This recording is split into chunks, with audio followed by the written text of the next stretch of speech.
Now, everyone will point to the defense as being absolutely horrendous and the reason why those games got out of hand. But, Mike, I will argue that if the Bills' offense had done anything in those games, perhaps maybe they probably weren't going to win the Saints game, but they certainly could have won the Jets game if they had played better on offense. Tyrod and that offense never gave the Bills a chance to be competitive in that game. So, Peterman comes in.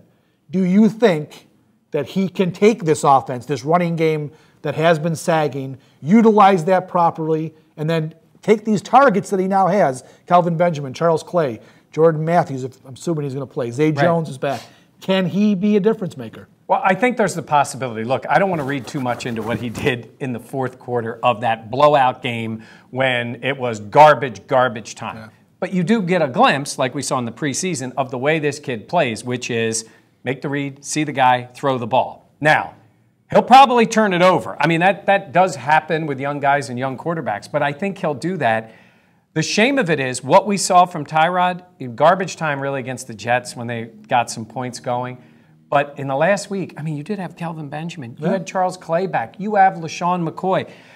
They're not loaded with weapons, but they have competent NFL weapons on the team, and they were not utilizing them. First drive, Tyrod went 3 times to Benjamin. That was it. And then he forgot about it. Can they really dictate coverage that much that Kelvin Benjamin's totally out of the game plan? I think one of the key factors in McDermott making this decision was the ignorance of Taylor for Kelvin Benjamin last week. They brought this guy in thinking he could be a difference maker in a receiving core that was desperate for a difference maker. However, we know the scouting report on Kelvin Benjamin. We know he's not a burner. He's not a guy that gets great separation, but he will catch the ball if you throw it to him in a 50-50 situation.